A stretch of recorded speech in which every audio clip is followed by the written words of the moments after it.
कक्षा 10वीं NCERT गणित, जिसमें प्रश्नावली 5.1। इसका क्वेश्चन 1 का क्वेश्चन 2 दिया है। किसी बेलन में उपस्थित हवा की मात्रा जबकि वायु निकलने वाला पंप प्रत्येक बार बेलन की शेष हवा का 1/4 भाग बाहर निकाल देता है। हमें ये स्थिति दी गई है। इस स्थिति में हमें संबंध संख्याओं की सूची बतानी है कि ये समांतर श्रेणी AP में है या नहीं है। तो देखिए, इसमें हम क्या करेंगे, बेलन में उपस्थित हवा की मात्रा को A1 मान लेते हैं। क्वेश्चन 1 का क्वेश्चन 2, इसमें हम क्या करते हैं, बेलन में उपस्थित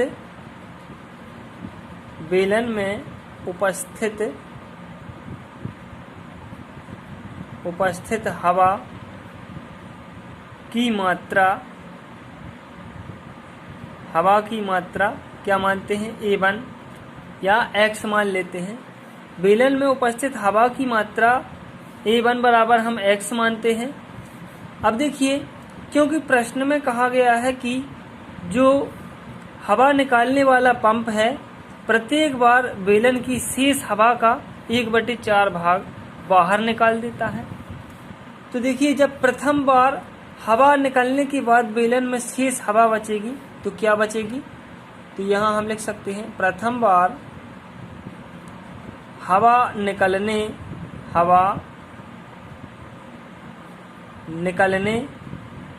के बाद बेलन में शेष हवा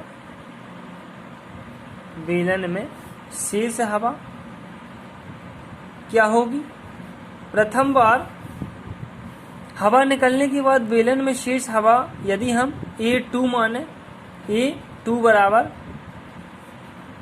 देखिए पहले तो X थी, अब हम X का 1/4 भाग घटा देंगे, क्योंकि यह जो है हवा 1/4 भाग शेष का 1/4 भाग बाहर निकाल देती है। तो ये शेष क्या है, हवा X है, X का 1/4 हमने घटा दिया, तो अब इसका LCM 4 आएगा। फिर यहाँ बटे में 1 कर देंगे हम, तो फिर इसका हम भाग 4 से 4 में करेंगे, फिर 4 बार जाएगा और 4 का गुणा हम X से करेंगे तो 4X। फिर इसी प्रकार से यहाँ क्या हो जाएगा, -X। 4 का भाग हम 4 में करेंगे तो 1 बार जाएगा, 1 का गुणा हम X से करेंगे तो X आ जाएगा। फिर देखिए, ये हम घटा देंगे, 4X में से 1X जाएगा या घट जाएगा तो 3X/4 बचेगा, 3X/4। ये हमारी प्रथम बार हवा निकलने के बाद बेलन में शेष हवा क्या होगी, 3X/4। अब देखिए, अब द्वितीय बार या दूसरी बार हवा निकलने के बाद बेलन में शेष हवा क्या होगी, A3 बराबर क्या होगी, पहले तो हवा 3X/4 थी, अब इसका 1/4 घट जाएगी, तो 3X/4 का 1/4 हम घटा देंगे इंटू करके। तो देखिए, अब हम इसको घटा देते हैं, तो ये 3X/4, पहले इसका गुणा कर देते हैं हम, तो ये 3X का 1 से होगा तो 3X हो जाएगा, और 4 का 4 से होगा तो 16। अब हम इनका LCM लेते हैं तो 16 आता है। 4 का भाग हम 16 में करेंगे तो 4 बार जाएगा, और 4 का गुणा हम 3X से करेंगे तो 4×3 12, ये 12X हो जाएगा। ये -16 का भाग 16 में हम देंगे तो 1 बार जाएगा, 1 का गुणा हम 3X से करेंगे तो 3X। अब इसको हम 12X में से 3X को घटा देंगे तो 9X बचेगा, और बटे में ये 16। अब देखिए, जब हम तीसरी बार हवा निकलेगी तो बेलन में शेष हवा क्या बचेगी, A4 बराबर क्या बचेगी, देखिए दूसरी बार शेष हवा क्या थी, 9X/16। अब तीसरी बार जब घटेगी तो 9X/16 का 1/4 भाग घटेगी, तो ये 9X/16 का 1/4 हमने कर दिया। अब इसको हम घटा देंगे, देखिए पहले इसका हम गुणा कर देते हैं यहाँ पर, तो ये 9x/16 हो जाएगा और 9x का 1 से होगा तो 9x और 16 का 4 से होगा तो 16 चौके 64। अब हम इनका एलसीएम ले लेते हैं तो एलसीएम आपका 64 आएगा। 16 का भाग हम 64 में करेंगे तो 4 बार जाएगा, 16 चौकी 64, 4 बार गया। अब 4 का गुणा हम 9 से कर देंगे तो 9 चौके 36x हो जाएगा यहाँ पर। फिर माइनस यहाँ पर 64 का भाग हम 64 में करेंगे तो एक बार जाएगा, 1 का गुणा हम 9x से करेंगे तो 9x आ जाएगा। फिर आप घटा दीजिए इनको, तो जब आप घटाएंगे 36x में से 9x को तो यहाँ आपके 27x बचेंगे और बटे में 64। अब देखिए यहाँ पर हम क्या करेंगे, A2 माइनस A1 और A3 माइनस A2 और A4 माइनस A3 करेंगे। जो सार्वंतर है उनका मान हम निकालेंगे। तो आइए सार्वंतर का मान निकालते हैं। तो देखिए सार्वंतर का मान यदि समान आता है तो जो यह संख्याओं की श्रेणी दी गई है, या कहें कि जो संख्याओं में संबंध दिया गया है यह बराबर आता है तो एपी में होगा, और बराबर नहीं आता है तो एपी में नहीं होगा। तो देखिए यदि हम A2 माइनस A1 सार्वंतर निकालते हैं, A2 माइनस A1, तो A2 का मान हमने क्या निकाला था 3x/4 और A1 का x, तो यहाँ घटा देते हैं हम 3x/4। A2 का हमने मान रख दिया और A1 का हमने x रख दिया। फिर बटे में यहाँ हम 1 कर लेंगे और इनका एलसीएम लेंगे तो यहाँ 4 आएगा एलसीएम। फिर हम यहाँ गुणा कर देते हैं, तिर्यक गुणा, तो 3x फिर माइनस का 4x, तो ये घट जाएगा आपका, तो क्या हो जाएगा माइनस का x/4। इसी प्रकार से हम क्या करेंगे, A3 माइनस A2 निकालेंगे।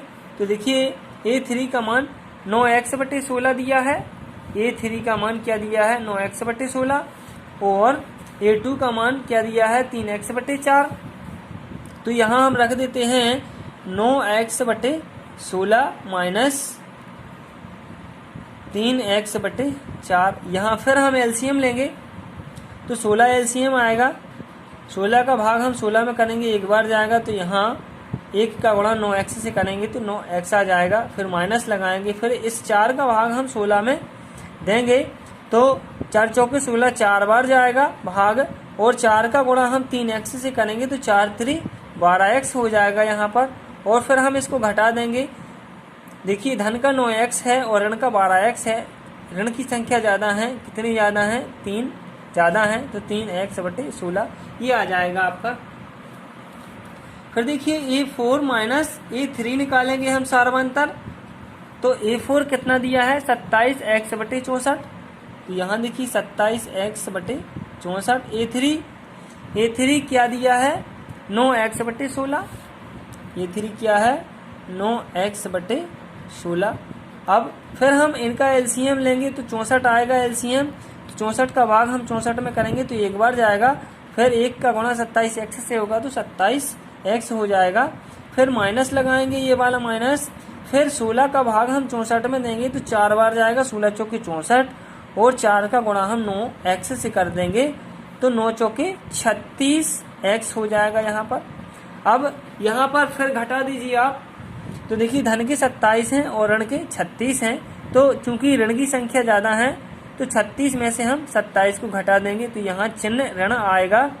और फिर यहाँ देखिए 36 में से आप 27 को घटाएंगे तो कितना बचेगा 9x बचेगा बटे 64।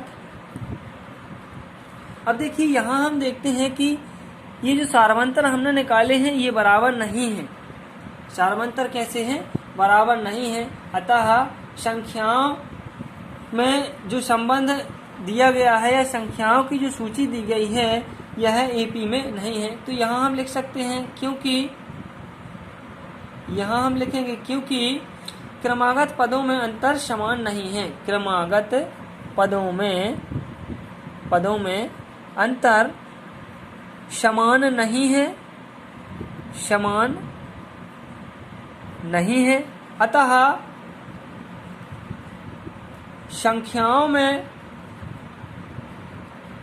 संख्याओं की सूची या संख्याओं की सूची एपी में नहीं है। यह संख्याओं की श्रेणी जो है वह समांतर श्रेणी में नहीं है, एपी में नहीं है। ये आपका आंसर हो जाएगा